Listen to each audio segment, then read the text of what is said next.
విష్ణు పురాణము. గురువుగారు మైత్రేయుడికి ఇలా చెప్తున్నారు. బ్రహ్మదేవుడు బృహస్పతి ముండగాగల ముళ్లను వెంట ఉంచుకుని పాలసముద్రం వద్దకు చేరాడు.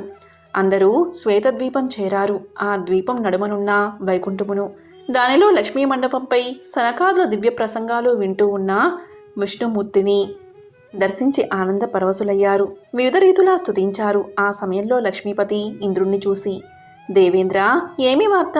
చిన్నబోయిన మోముతో చెన్ను దగ్గర కనిపిస్తున్నావు. బ్రాహ్మణ క్షోభ నీకు తగిలినట్టు తోచుతుంది అని అనగా, బ్రహ్మ దుర్వాసులు శపించడం, ఇంద్రరాజ్య సంపదలు సర్వశూన్యమవడం చెప్పాడు. ఈ దౌర్భాగ్యం ఎలా తప్పుతుందో సెలవియ్యండి అని కోరాడు. అంతా విని శ్రీహరి కనికరపు చూపుతో ఇంద్రుణ్ణి చూసి, వాసవా, విచారించకు, నేను చెప్పేది విను. దిక్పాలకులతో వెళ్ళి రాక్షసులతో కపటపు సంధి చేసుకుని వాళ్ళు మీరు పాల సముద్రంలో ఔషధీలతలు వేసి మందరగిరి కవ్వంగా వాసుకి తాడుగా ఆ సముద్రమదనం చెయ్యండి. నా సహాయం సమయానుసారంగా ఉంటుంది. అమృతంతో సహా మహిత వస్తువులు ముల్లోకాల వైభవానికి కారణములవన్నీ వస్తాయి. అమృతపానం అవుతుంది. ఆ పోయిన సంపద అంతా మీ వశమవుతుంది. రాక్షసులకు చెందేది శ్రమ మాత్రమే. నువ్వు యథాపూర్వంగా ముల్లోకాల అధిపతి అవుతావు. వెళ్ళు అని ధైర్యం చెప్పి పంపించాడు. అందరూ ఆనందంగా వెనుదిరిగి వచ్చారు. చమత్కారంగా మాట్లాడి ధనుజులతో సంధి చేసుకున్నారు. మందరగిరి పెళ్లగించి తెచ్చారు. వాసుకుని కవ్వపు తాడుగా చుట్టి పాలకడిలో వేశారు. ఔషధిలతలు చుట్టూ ఉంచారు. అడుగున ఆధారం లేక మందరగిరిలోనికి దిగజారింది. ఇంద్రుడు మనసా పుండరీకాక్షుణ్ణి ధ్యానించి ప్రార్థించగా పద్మాక్షుడు వచ్చి 1,00,000 యోజనాల విశాలమైన కూర్మరూపాన్ని ధరించి జలదిలో ప్రవేశించి మందరగిరిని పైకెత్తి తన వెన్నుపై ధరించాడు. నిజరూపంతో వచ్చి దేవదానవులను చూసి తరవండి అని ప్రోత్సహించాడు.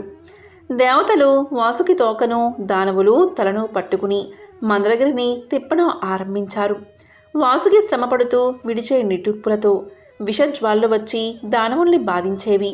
వారు ఆ బాధకి చిక్కి అలాగే తిప్పుతూ ఉంటే దేవతలు ఎలాంటి శ్రమ ఎరగక తిప్పుతూ ఉన్నారు. అలాగా తరవగా సముద్రం నుంచి కల్పవృక్ష కామధేనువులు, చింతామణి, రంభాది అప్సరసలు, ఐరావతం, ఉచ్చేశ్వం వెలికిరాగా శ్రీపతి ఆ సమూహాన్ని ఇంద్రుడికి అప్పగించాడు. నా విధులు పుట్టగా కుబేరుడికి ఇవ్వగా చంద్రకళ రాగా శివుడికి శిరోభూషణంగా ఇచ్చాడు. ఒక కల్లుకుండ రాగా దాన్ని దానవులు కైవసం చేసుకున్నారు. భరించరాని విషం రాగా సర్పాలు తీసుకున్నాయి. తరువాత అమృత కలసం పట్టుకుని ధన్వంతరి బయటకు వచ్చి విష్ణువు కనుసైగచే తీరమునందున ఒక వృక్షం కింద నిల్చున్నాడు. తరువాత పద్మపాణి, లోకజనని, విద్వాంసుల ఉపాస్య దేవత, త్రిలోక సుందరి, దయారాశి లక్ష్మీదేవి పాలకడలి తరంగాల నుంచి అల్లనల్లన తీరానికి వచ్చింది. మునులు శ్రీదేవిని శ్రీ సూక్తంతో స్తుతించారు. విశ్వావసువు మొదలైన గంధర్వులు శుభగీతాలు పాడారు. ఘృతాచి మొదలైన అప్సరసలు ముచ్చటగా నాట్యం చేశారు. ఐరావతాది దిగ్గజాలు సువర్ణ కలశాలలో గంగాజలం తెచ్చి అభిషేకించాయి. సముద్రపతి ఎన్నడూ వాడిని పద్మమాలిక ఇచ్చాడు. విశ్వకర్మ దివ్య రత్నాలంకారం సమర్పించాడు. బ్రహ్మ రుద్రాది దేవతలు దివ్య మాలాంబరాలతో చందనంతో అలంకరించారు. ఇలా మహావిభవాభిరామయైన ఆ దేవిని దేవదేవుడు పరిగ్రహించి వక్షస్థల నివాసిగా చేసుకున్నాడు. వెంటనే ముల్లోకాలు సకల సమృద్ధి అయి పొంది కలకల్లాడాయి. శ్రీహరి తనకు శత్రువులైన దానవులకు తృణమైనా చేరనిక జలదిలో సంభవించిందంతా తన అనుచరులైన దేవతలకు సంక్రమించేలా చేశాడు. అంతలో విప్రజిత్తి మొదలైన దానవులు గుమికూడి ఉరికి అమృత కలసం తీసుకుపోయారు. దేవతల బిక్కుమొహాలతో చూస్తూ నిల్చున్నారు. శ్రీపతి వెంటనే మోహిని రూపంతో దానవుల దగ్గరకు వెళ్ళి వారిని మోహ విభ్రాంతుల్ని చేశాడు. చిరునవ్వులు, చిలిపి చూపులు, అంచనడలు, చేసంజ్ఞలు మొదలైన విలాసాలు ప్రదర్శించి ఆ మోహిని చూసి అందరూ ముగ్ధులయ్యారు. దానవుల మాట ఇక చెప్పేదేముంది? తమ వద్ద అమృత కలసం ఉందన్న విషయమే మర్చిపోయి పరవశులైపోయారు.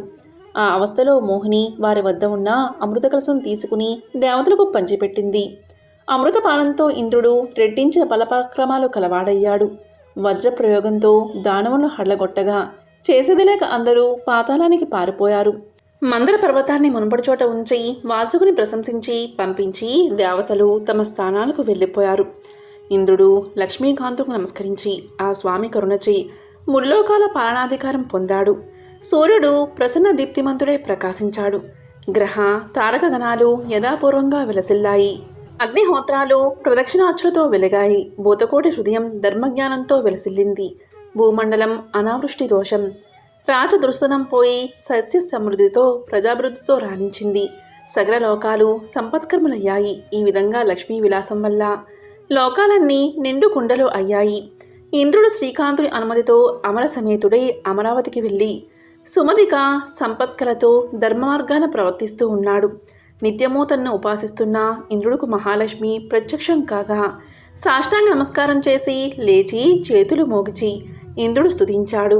అమ్మా, బ్రహ్మ మునులు మనసారా నిన్ను ధ్యానిస్తూ ఉన్నా దర్శన భాగ్యం పొందలేరు. అలాంటి తల్లివి, నీ పదపద్మ దర్శనం పొంది ధన్యుణ్ణి అయ్యాను. నీ దయకలవానికి ఎప్పుడూ ఎలాంటి ఆపదలు ఉండవు. ఆ వ్యక్తి సభలలో అందరికీ మాననీయుడు అవుతాడు, అందరికీ ఆశ్రయుడు అవుతాడు. తల్లి, నీ కృపకి పాత్రుడైనవాడు ఎలాంటి తప్పులు చేసినా బాధలు పొందక సుఖాన్ని పొందుతాడు. నీ దయలేనివాడు శిక్షాపాత్రుడు అవుతాడు అని స్తుతించగా లక్ష్మీదేవి, ఇంద్ర, భక్తితో నన్ను ఆరాధిస్తున్న వాడవు కనుక సంతసించి దర్శనమిచ్చాను, కోరుకో వరమిస్తాను అని అనగా ఇంద్రుడు ఇలా అన్నాడు.